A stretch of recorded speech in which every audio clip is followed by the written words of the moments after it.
How far can a single human life really reach into the universe? Not how far a signal can travel, not how far light can go, not how far a machine might drift long after its creators are gone, but how far one living person could travel before time itself runs out. At first, the answer seems simple and disappointing. Human lives are short. Space is vast. Between the two lies an ocean of distance so large that even the fastest things we have ever built barely make a dent in it. The quickest object humanity has ever launched is moving faster than anything before it, faster than bullets, faster than sound, faster than any spacecraft that ever carried a human. At its peak, it travels hundreds of thousands of miles each hour. Speeds so extreme that familiar distances collapse into moments. A continent crossed in seconds. A planet circled before a heartbeat finishes. And yet, against the true scale of the cosmos, that speed is almost nothing. At that velocity, the nearest star would still lie thousands of years away. Civilizations would rise and fall. Languages would be born and forgotten. Entire chapters of human history would unfold while the traveler barely crept beyond the outskirts of the sun's domain. This is the first great shock of space travel. Not that we are slow, but that space is unimaginably large. Even our own solar system stretches far beyond intuition.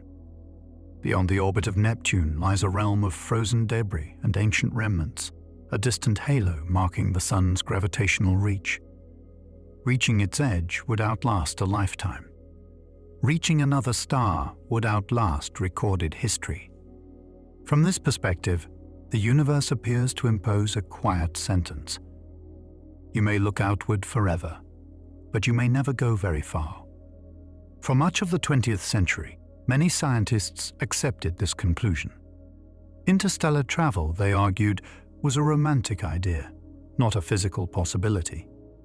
The distances were too vast, the energy demands too severe, biology too fragile.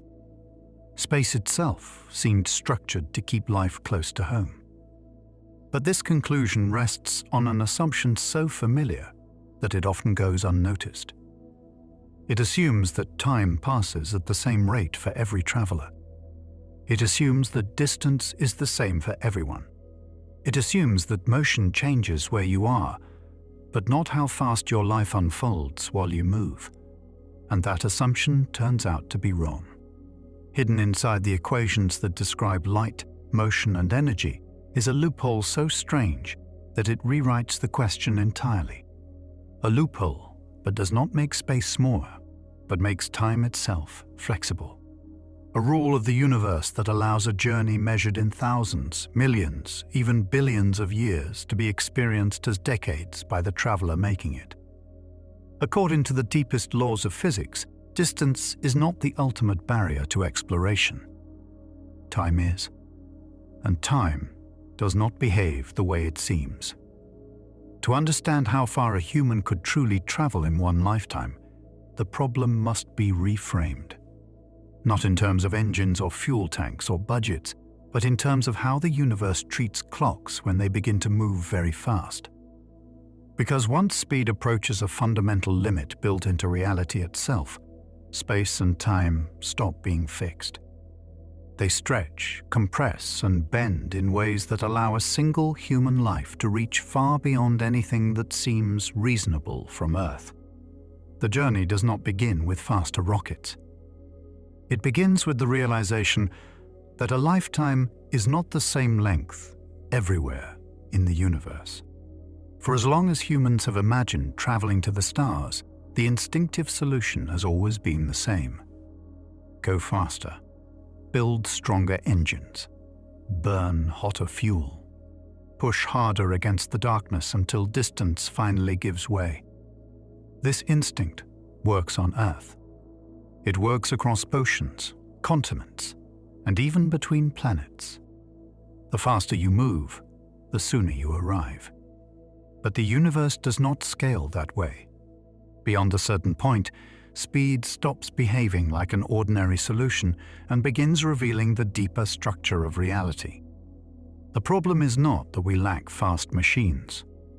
It is that space expands far more quickly than intuition can follow. Even at extraordinary velocities, distances measured in light years remain stubbornly large. Traveling for decades at record-breaking speed barely carries you beyond the sun's extended gravitational family. Centuries of motion do not meaningfully reduce the gap between stars. Millennia barely begin to matter. This mismatch between effort and progress defines the frustration of interstellar travel. Every improvement in propulsion delivers diminishing returns. Double your speed and the destination still lies impossibly far away. Multiply it by 10 and the numbers barely soften. The scale itself refuses to cooperate. Part of this resistance comes from the way propulsion works. Every spacecraft we have ever launched pushes itself forward by throwing mass backward. Whether chemical exhaust, ionized gas, or heated plasma, the principle remains unchanged. Momentum must be conserved. To gain speed, you must expel something else. This creates a cruel arithmetic. The more fuel you carry, the heavier you become. The heavier you become, the more fuel you need to accelerate. At modest speeds, this trade-off remains manageable. At extreme speeds, it becomes overwhelming.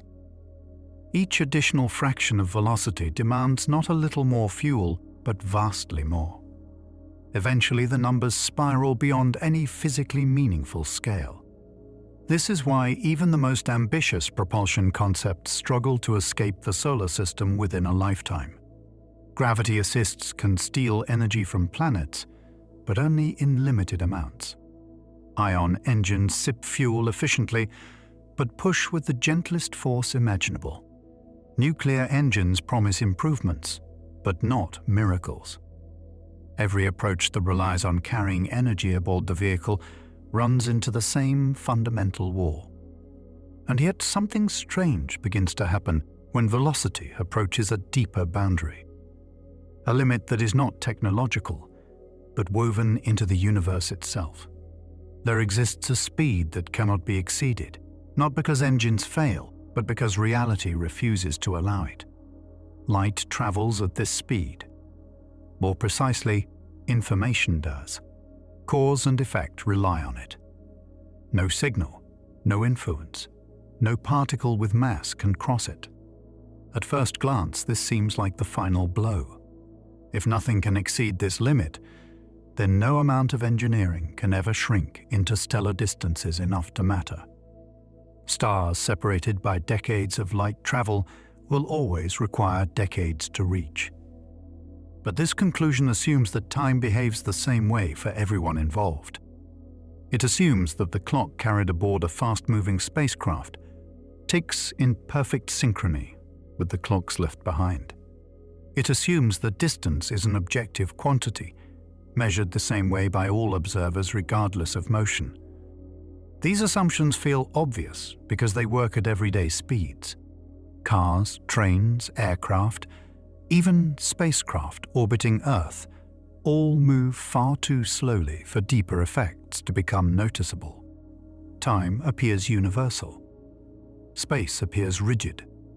Motion simply changes position. The universe, however, does not agree. When speed approaches the limit set by light, time itself begins to loosen.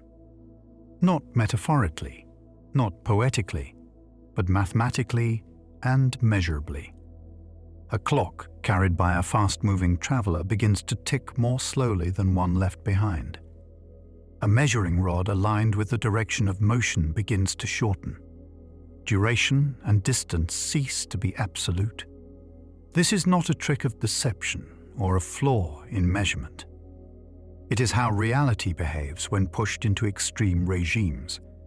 The faster you move, the more dramatic these effects become. At first, they are subtle, detectable only with atomic clocks and precise instruments. Then they grow large enough to reshape the experience of an entire lifetime. From the outside, a high-speed journey still appears to take decades or centuries. From the inside, far less time passes. This is the quiet loophole hidden inside the universe's strictest speed limit. You cannot outrun light, but you can change how much time it takes you to chase it. And once time begins to stretch and compress, the question of how far a human can travel in one lifetime stops being about engines and fuel. It becomes a question about how fast life itself can move through space-time before the universe starts bending the rules in your favor. The idea that time might flow differently for different travelers sounds like science fiction until the universe insists otherwise. The realization emerged not from speculation, but from a problem in physics that refused to resolve itself. By the early 20th century, experiments showed that light behaved in a deeply unsettling way. No matter how fast an observer moved, the speed of light remained unchanged. Measure it from a stationary laboratory or from a fast-moving platform, and the result was always the same. This stubborn consistency left physicists with an uncomfortable choice. Either the laws of motion were wrong, or the familiar notions of space and time were incomplete. One of them had to give. The solution was radical. Space and time were not separate, rigid backgrounds against which motion occurred. They were intertwined and flexible, adjusting themselves to preserve the constancy of light. When an object moved faster, time itself slowed down for that object relative to observers left behind. Distance along the direction of motion shortened. The universe compensated in precisely the ways needed to keep light's speed unchanged. This effect is known as time dilation, and it is not optional. It is not something that happens only under special circumstances or extreme conditions. It is built into the structure of reality. Every object that moves experiences it. The only difference is magnitude. At ordinary speeds, time dilation is negligible. A person walking down the street experiences time passing so slightly slower than someone standing still that the difference is meaningless. Even passengers on fast-moving aircraft gain or lose only fractions of a second over an entire lifetime. The effect exists, but it hides beneath the noise of everyday experience. As speed increases, however, the effect becomes impossible to ignore. At a significant fraction of light speed, time dilation grows large enough to reshape a human life. A traveler moving fast enough would find that their own clock advances more slowly than the clocks of those who remain behind. Hours aboard the spacecraft correspond to days on Earth. Years aboard the spacecraft correspond to decades or centuries at home. Importantly, nothing feels strange to the traveler. Their heartbeat remains steady. Their thoughts unfold normally. Their biology follows its usual rhythm. It is only when their journey is compared to the outside world that the difference becomes apparent. This asymmetry leads to one of the most unsettling consequences of high-speed travel. A traveler does not merely move through space. They move through time. Every journey becomes, unavoidably, a journey into the future. The mathematics describing this effect are precise. Physicists express time dilation through a factor that depends on velocity. As speed approaches the speed of light, this factor grows without bound. The closer you move to light speed, the more severely time slows for you compared to the rest of the universe. At half the speed of light, time slows modestly. A year aboard the spacecraft corresponds to a little more than a year on Earth. Noticeable but hardly transformative. At 90% of light speed, the effect becomes dramatic. A traveler experiences roughly 1 year while more than 2 years pass at home. Entire seasons slip by on Earth while the traveler ages only months. Push closer still, and the disparity explodes. At 99% of light speed, years on Earth collapse into weeks aboard the spacecraft. At 99.9%, decades compress into months. With each additional digit added to the velocity, time outside accelerates faster relative to the traveler's own experience. This is where distance begins to lose its dominance. From Earth's perspective, the traveler still requires many years to cross light years of space. Light itself sets that limit. But from the traveler's perspective, the journey shrinks. What appears impossibly long from the outside becomes manageable from within. A destination that lies tens of light years away might require only a few years of experienced time. A journey across the galaxy might demand centuries of Earth history, but only decades of personal aging. The universe enforces its speed limit, but quietly offers a trade. You may not go faster, but you may live through less time while moving. This realization completely reframes the limits of exploration. The barrier to distant travel is no longer distance alone. It is acceleration, energy, and survivability. It is not about whether time dilation exists. It is about whether a traveler can reach velocities high enough to take advantage of it. The universe has made this loophole expensive. To slow time significantly, speeds must approach the speed of light. And approaching that limit requires staggering amounts of energy. The closer you push, the more resistance you encounter. Each additional increment of speed demands vastly more energy than the last. This resistance arises from another deep feature of reality. Energy and mass are not separate substances. They are different expressions of the same thing. As an object gains kinetic energy, it resists acceleration more strongly. It behaves as if it has become heavier. Not in the everyday sense of weight, but in its inertia, its refusal to be pushed. At low speeds, this effect is invisible. At high speeds, it dominates everything.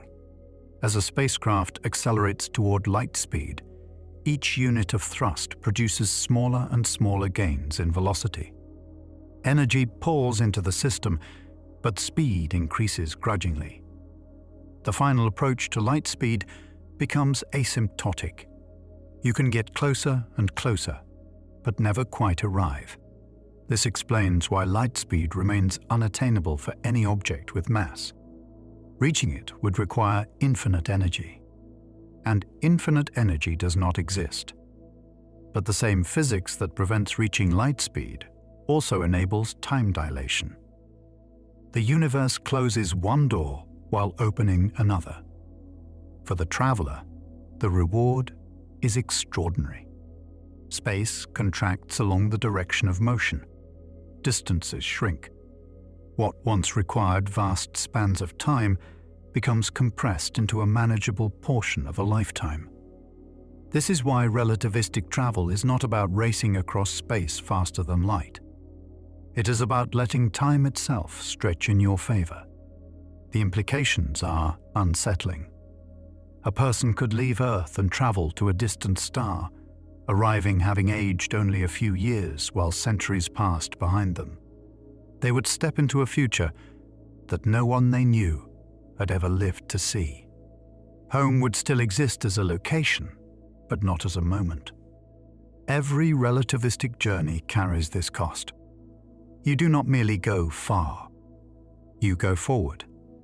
Understanding how far a human could travel in one lifetime now requires balancing three forces. Velocity determines time dilation. Energy determines whether that velocity is reachable. And human endurance determines how long acceleration and isolation can be sustained. Only when all three align does the universe allow a single life to span distances that once seemed unreachable. Next, the numbers must be confronted directly, not in abstract terms, but in concrete distances. Nearby stars, familiar constellations, the galaxy itself. Once relativistic effects are applied, the map of the cosmos begins to rearrange in ways that defy intuition. Once time dilation is allowed to do its work, the familiar map of the universe begins to distort. Distances that once felt absolute soften, not for observers left behind, but for the traveler moving fast enough to trigger the universe's deeper rules.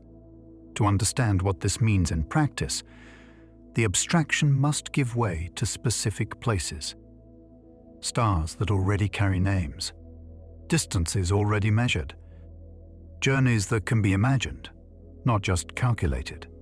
The nearest star system to Earth lies just over 4 light-years away. On cosmic maps, it appears almost adjacent. In reality, it represents an enormous gulf. At ordinary spacecraft speeds, reaching it would require thousands of years. Entire species would rise and vanish before arrival. But at relativistic speed, the picture changes. At 90% of light speed, the journey still takes a little over 4 years as measured from Earth. Nothing about the external timeline changes, but the traveler experiences only about half that duration. Roughly 2 years pass aboard the spacecraft, while more than 4 pass on Earth. The destination remains distant, but no longer unreachable within a lifetime. Push the velocity higher, and the transformation accelerates. At 99% of light speed, the same journey takes just a few months of experienced time. The traveler departs Earth and arrives at another star system before a year has fully unfolded in their personal life. Earth, meanwhile, advances by several years. This is the first point where interstellar travel becomes psychologically plausible. A mission no longer demands generations or suspended animation. It fits within a human sense of duration. The traveler grows older, but not by an absurd amount. The distance between stars collapses into something comparable to long journeys once undertaken across oceans. Move outward to brighter, more familiar stars. Vega lies roughly 25 light-years away. It dominates the night sky in northern summers, its light having left long before modern civilization existed. At conventional speeds, Vega might as well be unreachable. At relativistic velocities, it becomes a reachable destination within a single life. At 99% of light speed, the journey to Vega takes roughly 3.5 years of experienced time. Birth ages 25 years. A traveler could leave, explore any planetary system orbiting that star, and return having aged less than a decade, while entire generations passed at home. The cost is separation from one's era, but the journey itself remains fully human in scale. Push farther still. The Pleiades star cluster, visible to the naked eye and woven into human mythology across cultures, lies roughly 400 light-years away. To Earthbound observers, it represents deep space. At extreme relativistic velocities, it becomes accessible within a lifetime. But 99.9% of light speed, the traveler would experience only a handful of years while Earth advanced by centuries. The journey would feel like a prolonged expedition rather than an exile. Entire star-forming regions, glowing nebulae, and densely packed stellar neighborhoods would unfold before arrival. The traveler would witness environments utterly unlike the quiet suburbs of our solar neighborhood. Beyond these nearby landmarks lies the vast interior of the Milky Way itself. Our galaxy spans roughly 100,000 light-years from edge to edge. Its core, buried behind thick clouds of dust, harbors a supermassive black hole surrounded by stars orbiting at tremendous speeds. From Earth, this region is forever distant. Telescopes infer its nature indirectly, peering through obscuring gas. At sufficiently high relativistic velocities, even the galactic center comes within reach of a single lifetime. At speeds so close to light that time dilation becomes extreme, Decades of personal aging correspond to tens of thousands of years unfolding elsewhere. A traveler could cross the spiral arms, descend into the crowded heart of the galaxy, and arrive having lived a normal human span, while Earth aged beyond recorded history. The implications are staggering. A single person, properly accelerated, could traverse the entire diameter of the Milky Way. Regions of the galaxy forever hidden behind dust from Earth-based observation would become directly visible. Star populations older than the Sun, stellar nurseries actively forming new worlds, remnants of ancient supernovae would all lie within reach. Beyond our galaxy orbit smaller companions. Dwarf galaxies bound gravitationally to the Milky Way drift through space as separate stellar systems. At sufficiently high relativistic velocities, these two become accessible within extended lifetimes. A traveler could move between galaxies not as an abstract thought experiment, but as a physical journey experienced within a single biological existence. And then there is Andromeda.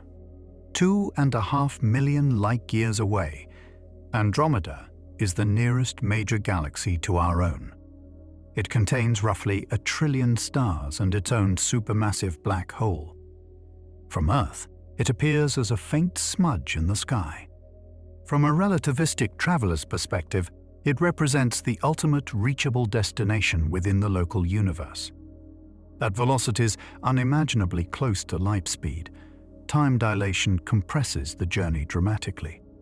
A traveler could depart Earth and arrive at Andromeda having aged only decades, while millions of years passed behind them. Civilizations would rise and vanish. Continents would shift. Species would evolve and go extinct. The traveler would arrive in a galaxy entirely unconnected to the era they left. This is the true cost of relativistic travel. Distance yields, but time does not forgive. Every journey becomes a one-way passage into the future.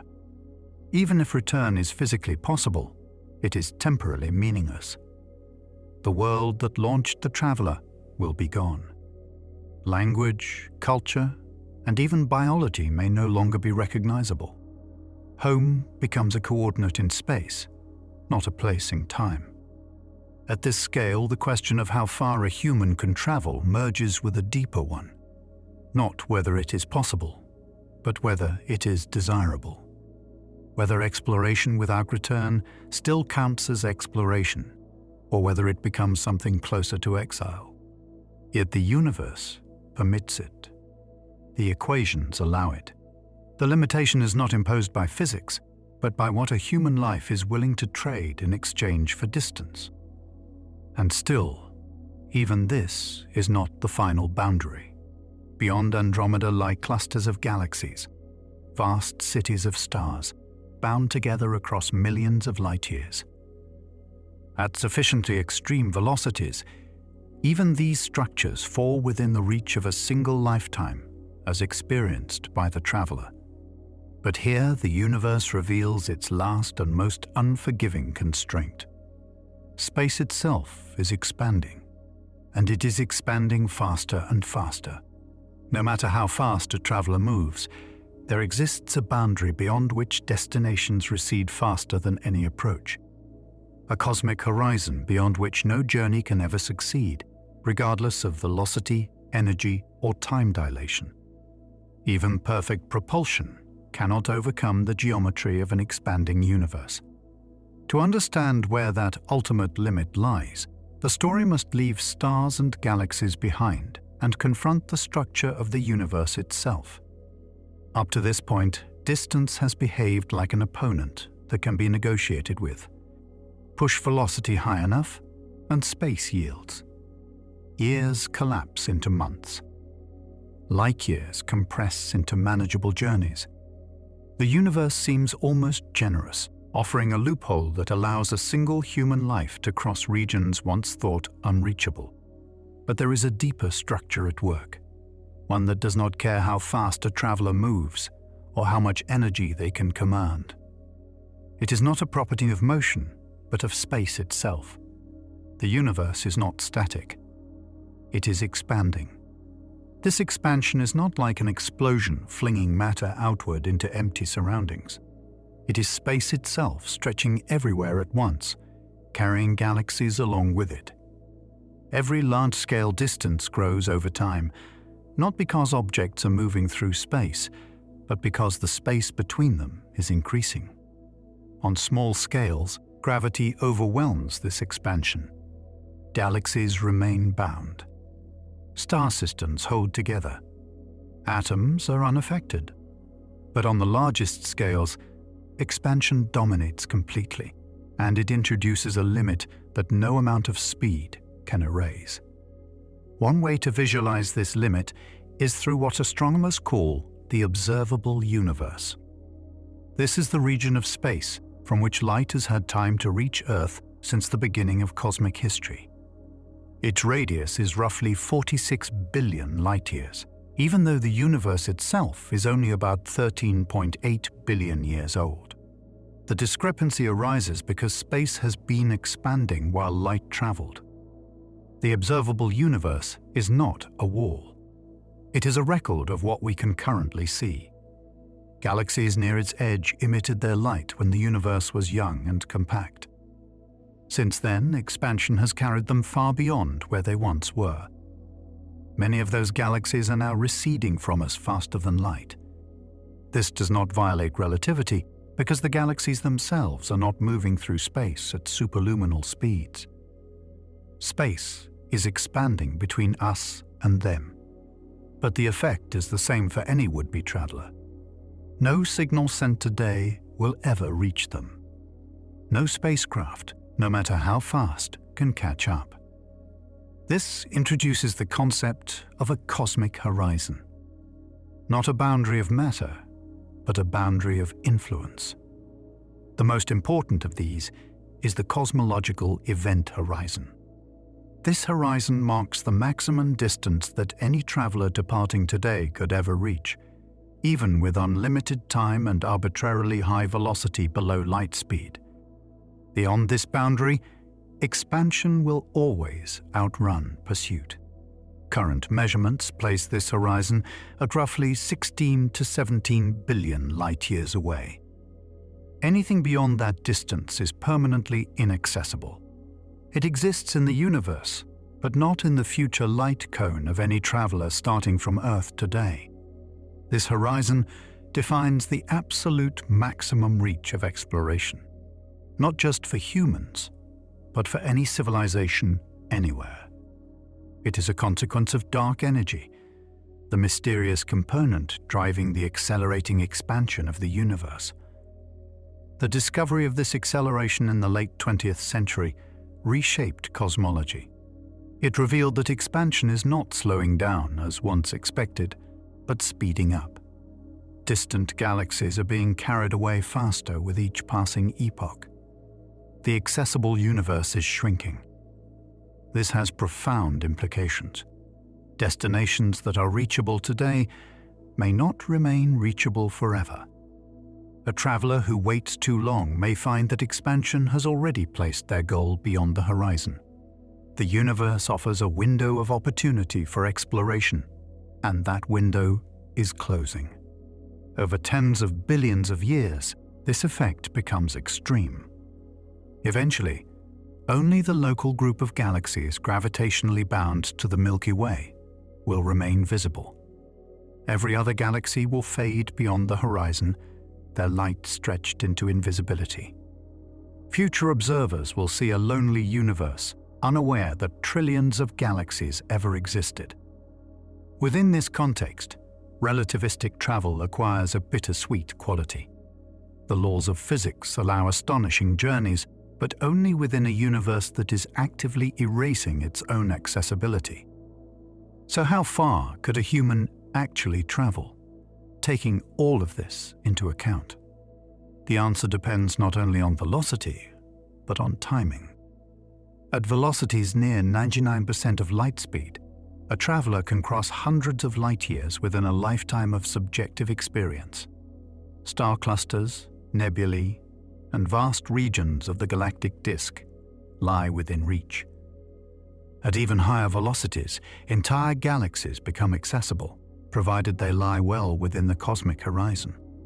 The Milky Way, its satellite galaxies, and Andromeda all remain safely inside this boundary. So do many nearby galaxy clusters.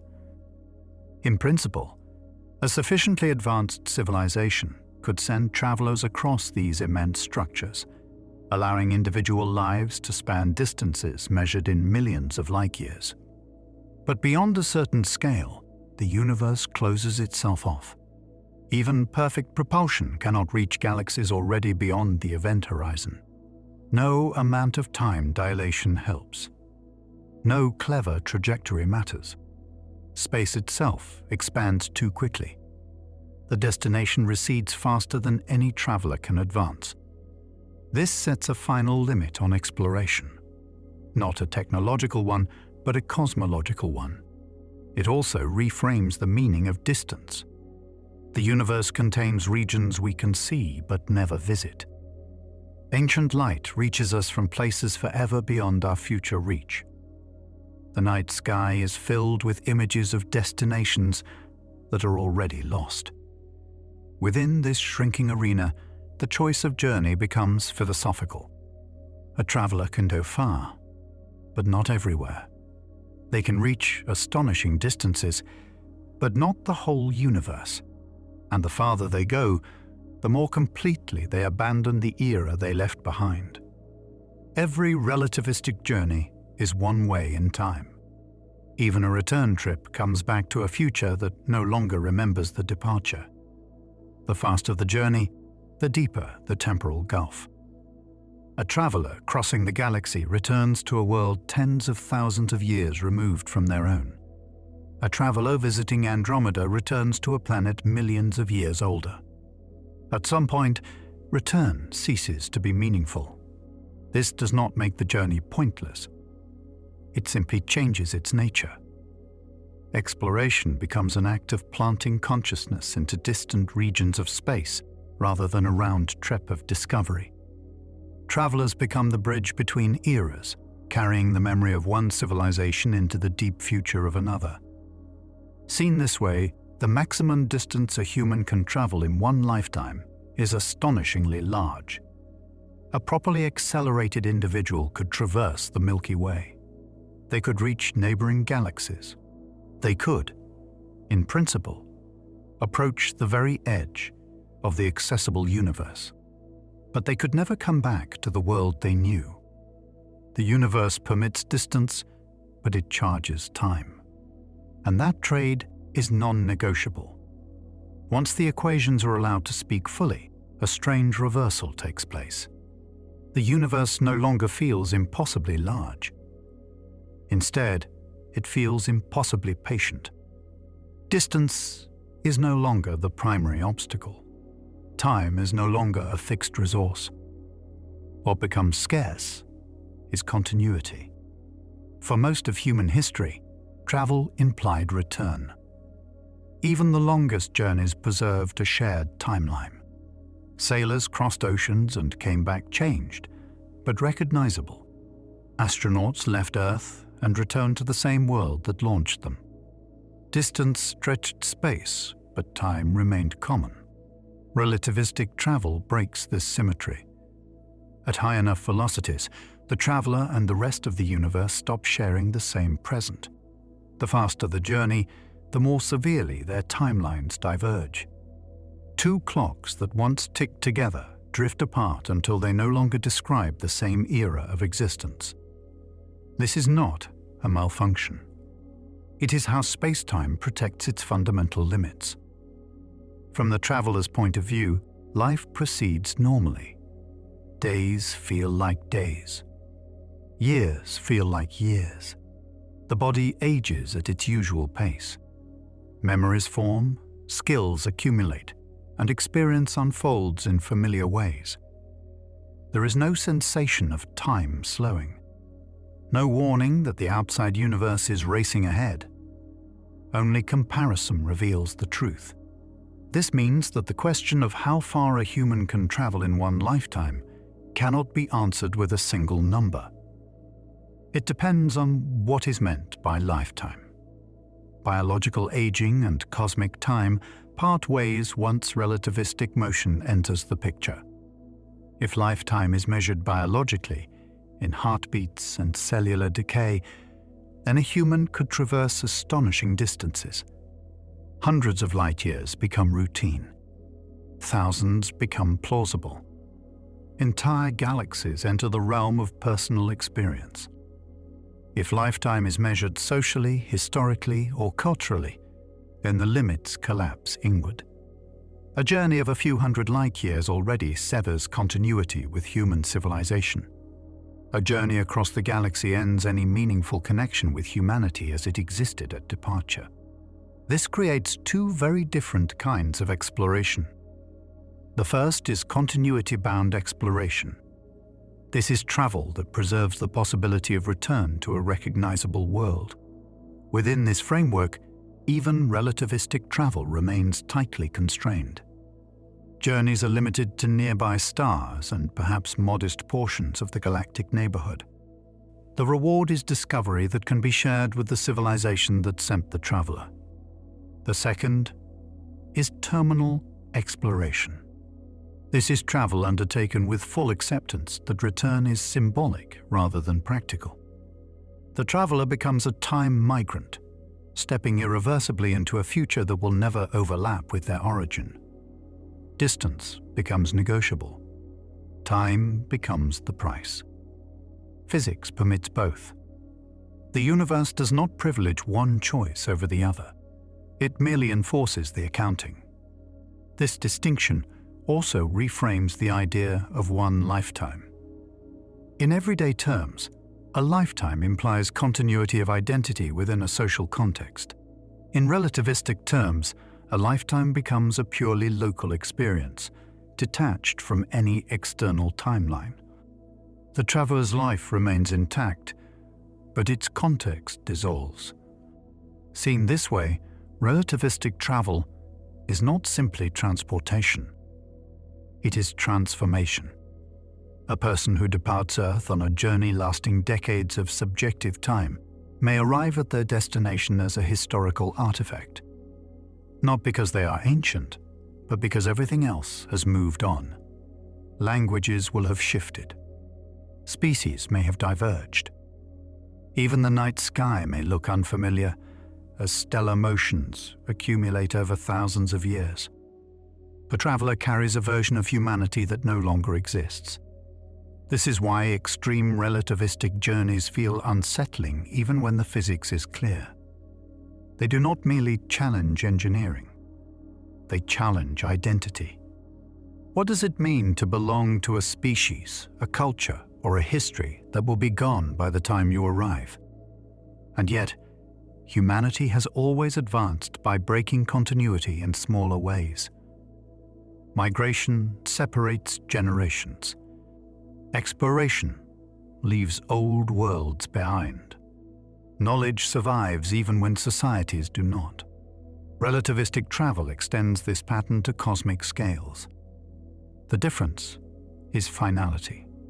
A traveler crossing the galaxy cannot send letters home and expect replies.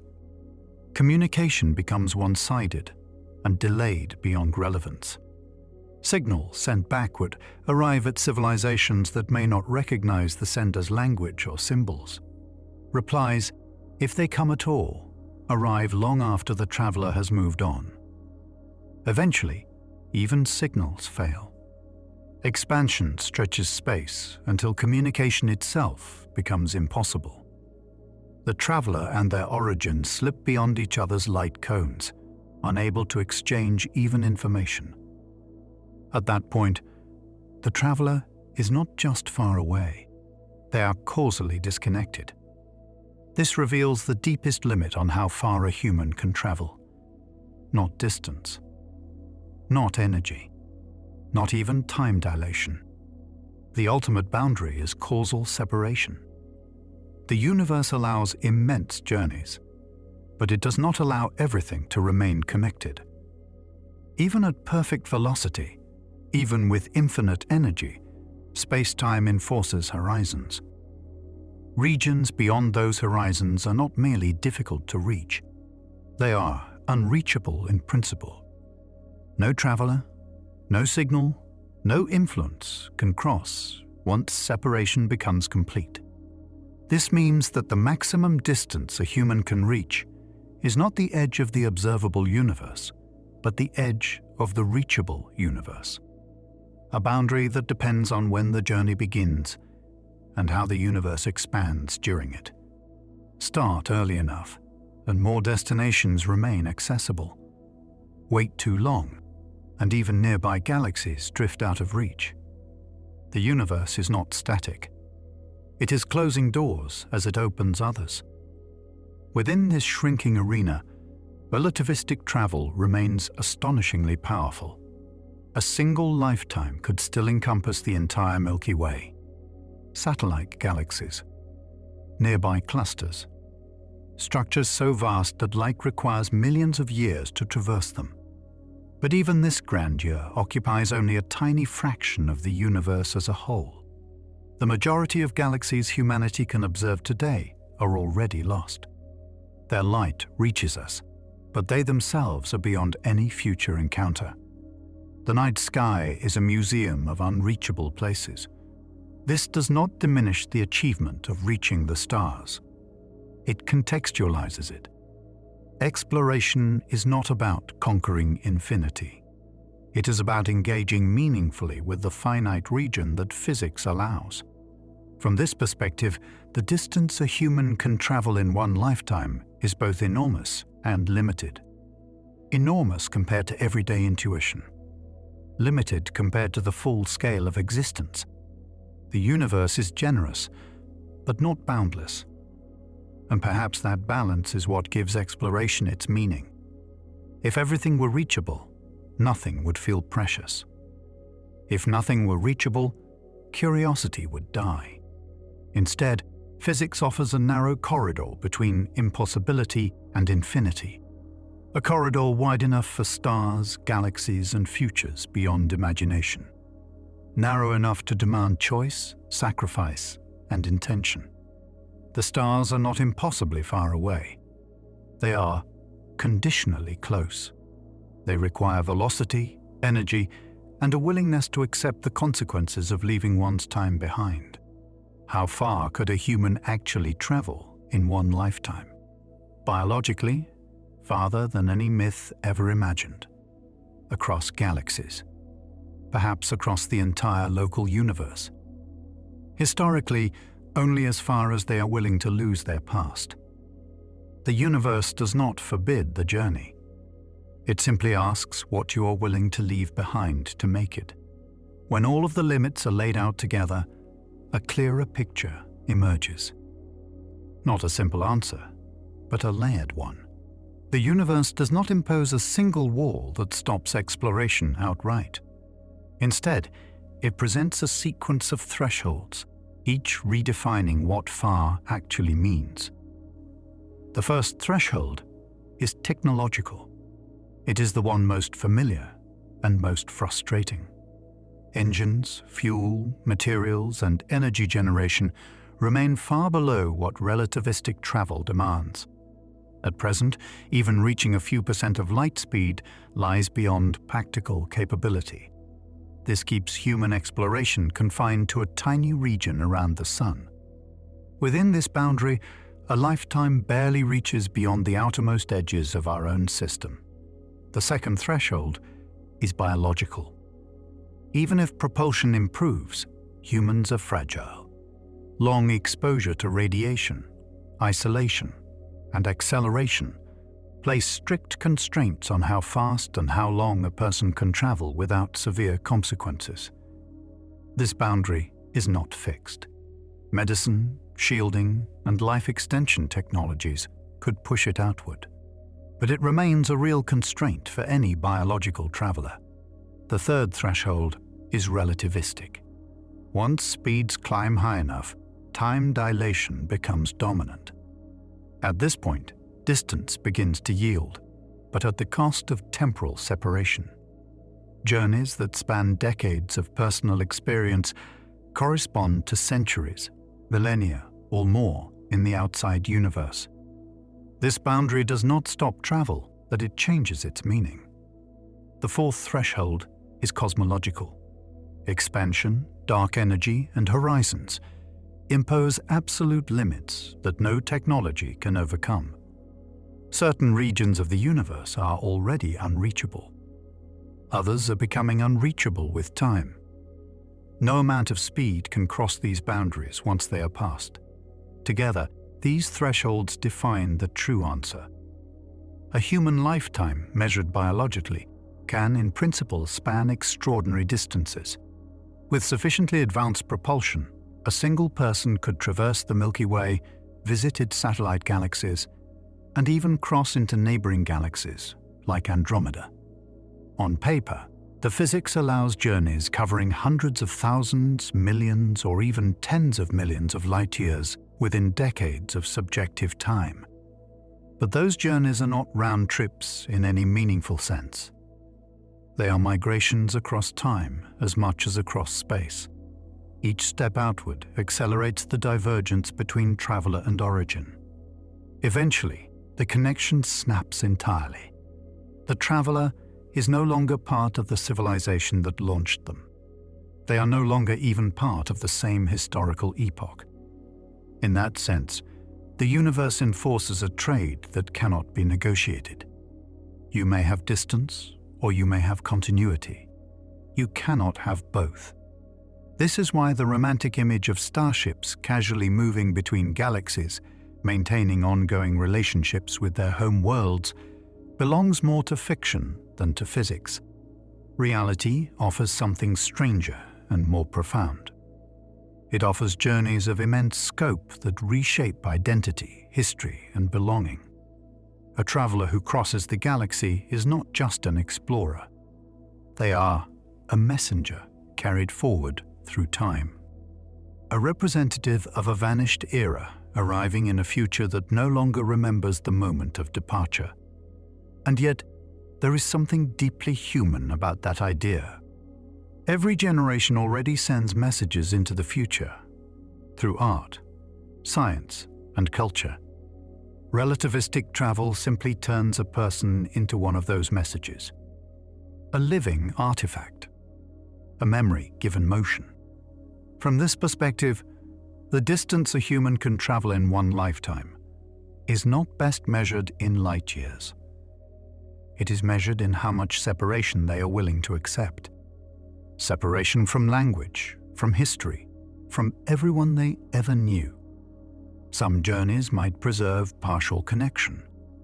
Short, relativistic trips to nearby stars could allow return within centuries.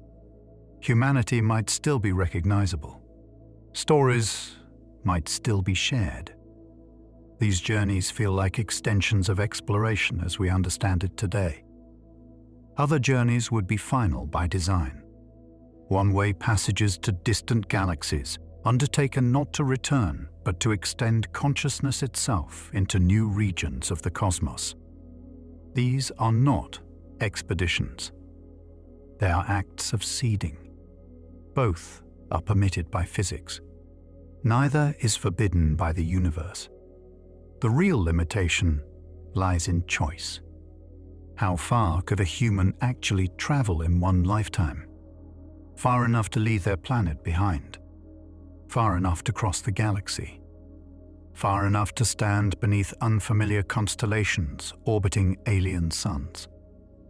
Far enough that Earth becomes a legend rather than a location. But not far enough to outrun the universe itself. Beyond the cosmological horizon, even light cannot follow.